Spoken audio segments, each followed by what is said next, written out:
The taste of donuts and latkes are still fresh in our mouths. We just came off of the iris of Menorah, of Hanukkah, and at that time we felt connected, we felt inspired and uplifted. And now seemingly it's all over. We look outside, it's dark, it's very early, the Shkia, the sun sets very early, the Nates, the sun rises very late. And for those of us who are fortunate enough to tap into Zois Hanukkah, we learned and discussed the tremendous opportunity that the day holds, and hopefully we utilized it. We davened, we prayed for ourselves, for others, for everything we want and need, the constant, the never-ending, Meru b'tzarech amcha. We need bracha, we need hatzlacha, we need shefa, we need shidduchim, we need zivugim, parnasa, zerusha kayama, never-ending lists. And that's what Hashem wants from us, to daven, to pray, and to channel everything to Him.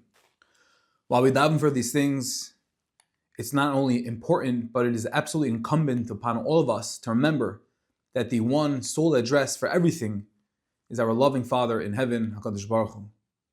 And at the same time, it is important to consider what happens when we pour our hearts out in tefillah, in fervent tefillah. We channel everything to HaKadosh Baruch Hu, and at times we don't see the results we hope for. Especially after this time of Hanukkah, we hope for Nisim and for the Iris and for the Kedusha, everything to uplift us, for things to change. For Nisim, what happens when we invest, when we hope, and we encounter rejection, disappointment, or shattered hopes? Perhaps someone davened for a sick sister on Zayis Chanukah, poured out their heart. There was someone who needs tremendous parnasa, tremendous financial turmoil, and they davened, and the next day maybe the sister passed away, or maybe the person they prayed for a job, the answer was no, or they had some sort of job and they got fired from that, who knows? And it's important after these times to realize, when we quote unquote go back into the darkness, go back into the daily grind, to realize that these situations can manifest in countless ways. And when we want light, we want miracles, when we seek happiness and joy, and instead we encounter darkness, difficulty, rejection, and disappointment, it's important to learn and to know the proper perspective, how to respond, how to live with that response from HaKadosh Baruch Hu. What does the Torah mandate? What does the Torah want from us? What does the Torah teach us in these situations? And more fundamentally, what is the truth and only perspective for these times? I read an incredible Maisa from the great Rav Meilich Biderman, takes us back, going back to the 12th century, the times of the Ramban, of the Rishonim, and there was a sick young boy. The Ramban had a sickly Talmud who carried a deep question. He was destined to pass away at a young age, and before he died, he turned to his rabbi, the Ramban, and he asked for clarity. He wanted perspective. He wanted to simply understand that why had he been given this life that seemed filled with misery, pain, and ultimately ended so young, unaccomplished, and feeling unfulfilled? What did Kadosh Baruch Hu want? What was his tachlis? What was his purpose? And he went to the Ramban, and he poured out his heart, and he said, Rebbe, before I go, I want to understand this. And the Ramban reassured the Talmud, and he said he's going to help. And he told the young man, he said, listen, he said, you're going to go to Olam Ha'emes. You're going to the world of truth, the next world, the world of light, the world of clarity, the world where the Shekhinah resides. And the Ramban promised this Talmud that he's going to write him a kameya, an amulet, to be buried along with him. And this kameya would grant him access to every special, exclusive chamber called Kisis Lemishpat, the thrones of justice. And in that chamber, the Ramban said, you, my dear Talmud, going to the next world, it's going to grant you access to all of the questions. Ask all the questions you want. Seek all the clarity. And especially ask HaKadosh Baruch Hu why you died so young. And make sure to ask, said the Ramban, another question.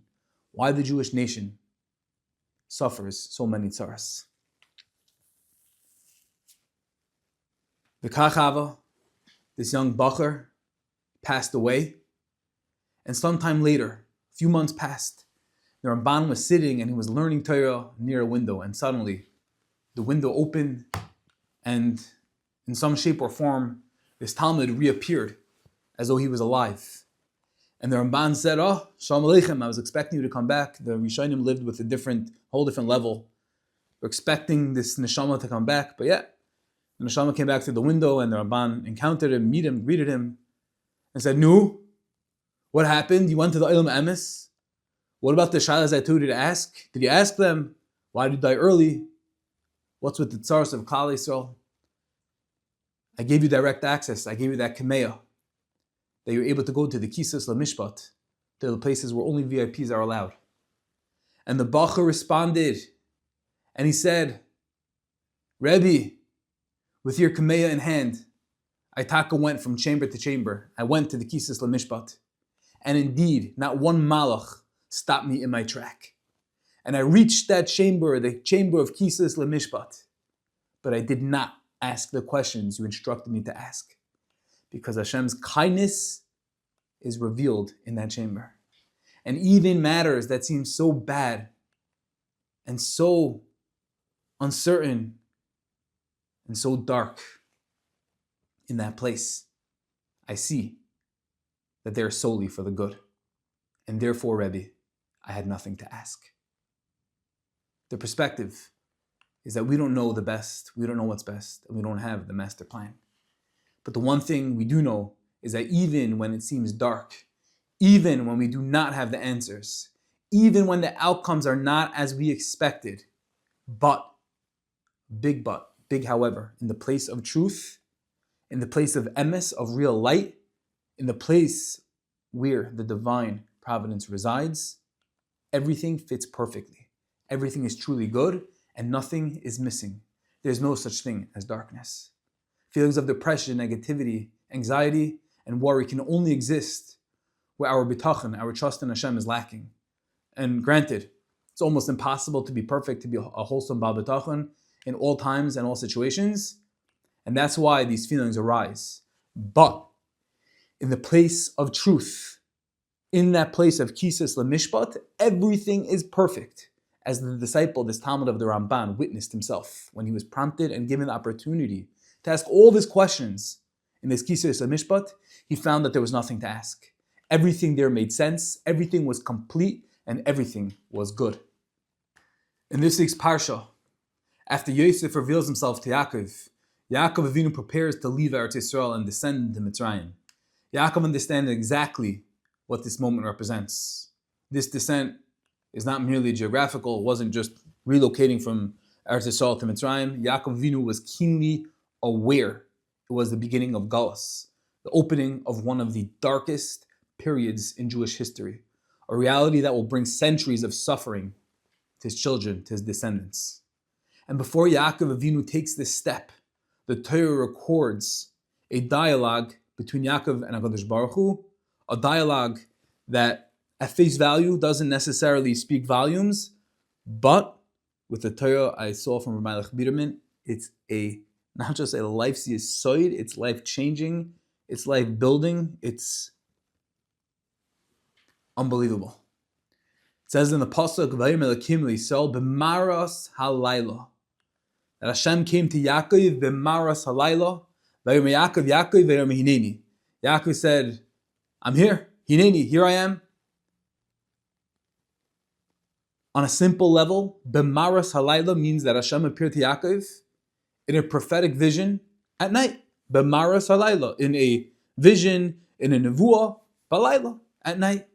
But b'maras halayla appears embedded within the pasuk. It seems to be part of the context, part of the story, suggesting that it's not just describing a time period of when Hashem appeared, but more profoundly, how Hashem appeared. And the pshat is that the Torah is teaching us that Yaakov Avinu was about to enter Laila. Not literal night, but a spiritual darkness. Galus, Hester Panim, a reality in which the presence of HaKadosh Baruch Hu would feel hidden and distant. And Hashem therefore appears to Yaakov specifically in the Bechina of Maras HaLaila, which means a vision of night. And this is a revelation that comes clothed in darkness. In other words, what lies ahead will look like Laila, but it will only be a mara, an appearance, an illusion to Laila, but it's not actual Laila, because the Kadosh Baruch Hu is communicating to Yaakov Avinu that with me, when you're holding my hands, when you're in my clutches, biyadai afkid ruchi, when you give yourself to me, when you give your soul, you give your everything, you submit and you give up everything to me, there's no such thing as Laila. It's all a facade. And even the darkness itself is a form of revelation. And Hashem is showing Yaakov that he's present even when he seems concealed. That's what it means, b'maras halayla. Yaakov Avinu was about to feel Laila Dik, and Hashem was appearing. It wasn't just a time of day, but Hashem was appearing b'maras halayla, and Hashem was saying, you're going to feel Laila, but if you're with me, it's maras halayla. Then you're going to be zeichet to realize that it's only maras. It's only an illusion. It's only a hint to Laila, but there's no such thing as really Laila when you're with me. With this understanding, we can shed light on Yaakov Avinu's response. When Yaakov says, Hineni isn't a simple acknowledgement. It's not the most normal, typical response that we find in the Torah. Hineni is a demonstration of Yaakov's complete presence. Yaakov isn't merely hearing the words. He's not saying, Vayishma Yaakov, but Yaakov is internalizing this new mode of the divine, of the relationship, of Dveikus, that even when Hashem appears through concealment, Yaakov Avinu is saying, Hineni, I'm fully here and I'm ready. I'm ready to experience this. I'm ready to go through this because I know it's all you. And then, only after Yaakov reaches this level of Amunah B'tachon, does Hashem continue. And Hashem continues to reassure Yaakov Avinu. And he says, Al tira merda mitzrayma ki l'gagadol asimcha shama. Anichi ered imcha mitzrayma. Hashem says, don't fear the descent because I myself will go down with you. The reassurance comes only after Yaakov's Hineni. Only once Yaakov understands that Laila is only a Mara, once he accepts that Hashem is present even within the darkness. Fear no longer defines the descent. This is not only the story of Yaakov Avinu. Every Yid encounters moments of Maras Laila, times that feel dark, confusing, and empty of clarity. And the Torah teaches us the perspective. It teaches us that these moments may look like Laila, but they are not actually darkness. They're not true darkness. They're a Mara. They're a mirage. They're a vision. They're a hint. But when Hashem is there, even when He is hidden, it's all good. It's all toiv. It's all gamzul toiva. And when a person can say Hineni, not because it is easy, it's very hard, and Hashem knows that, but because they trust that Hashem is present even here, that itself transforms the night. That itself gives perspective, gives chizuk, and reminds us that even in the dark, Hashem is there, and that reminds us the truth, that there's no such thing as darkness, because with the Kadosh Baruch Hu is Kol Man Da'av Rachman Al-Tab Ovid. Everything is for the best, everything is part of the plan, and Hashem is always supervising, carrying us, worrying for us, and loving us with His infinite love. On this topic of darkness and seeing the Yad Hashem, even in the Hester, the Baba Rebbe told the following Maisa, the following story about himself, that during the Second World War, there was a brief period when it was only possible to obtain passports through Costa Rica, which would save a person from the Nazis. And the Rebbe went out and he invested enormous sums of money to secure passports for himself and for his family. And finally the day came to collect the documents, and he had everything, but he was told that the operation had suddenly been shut down and no passports were being issued. The Rebbe invested tons of money and time, and he was hopeful, anticipation. He was going to save himself and his family, his young kids, his wife, from the hands of the devils, from these monsters. This was his only way out, getting to Costa Rica. And the Rebbe was absolutely shattered. He thought his life was over. And aside from the great financial loss, this had seemed like the only viable escape. The Rebbe, knowing that there's always hope, knowing that the Eibush is always watching, always orchestrating, and always caring, even in the darkest situations, the Rebbe decided he's not just going to go home and break the news to his family that the game is over. He didn't want to return to his family empty-handed.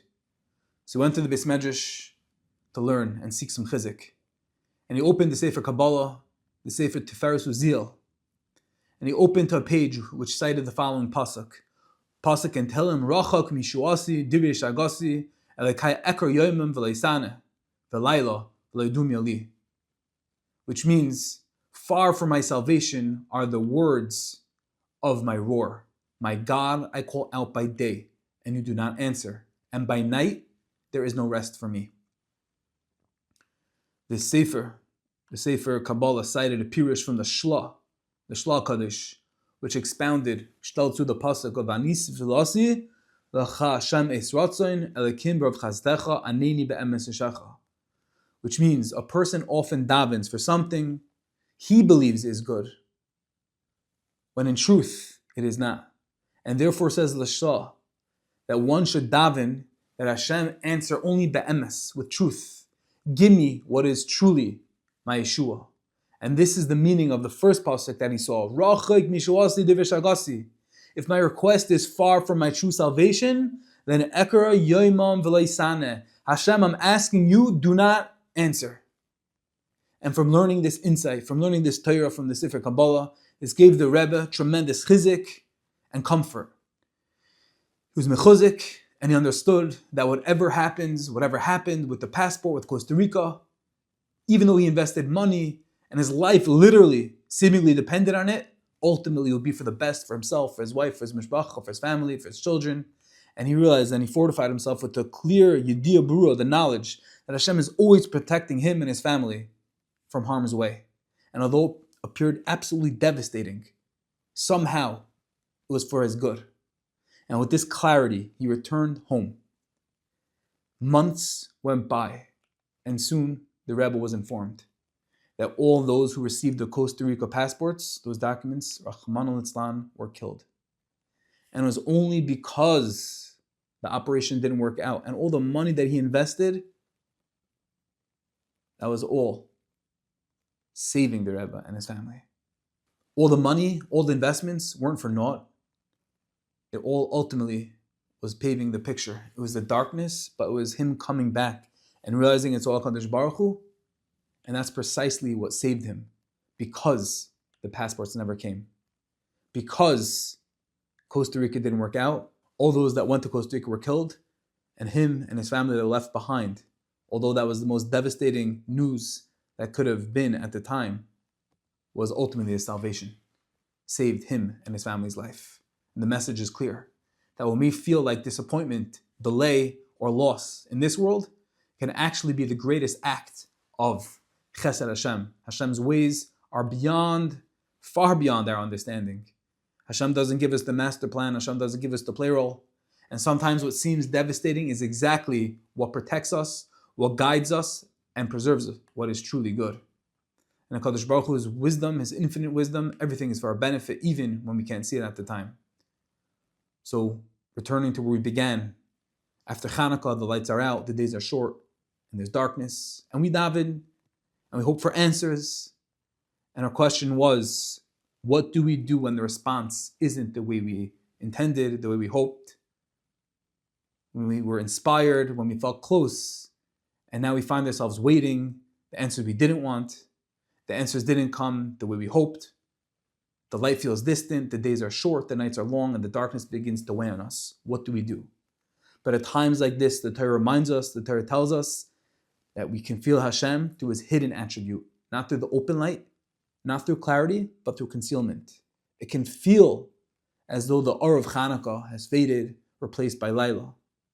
But this is what we must remember, that when we have Hashem, when we truly believe in Hashem, Hashem is holding us, and biyadai afkiruchi, I deposit my ruach, my everything in the Kadosh Baruch Hu, and realize He's the source of all light.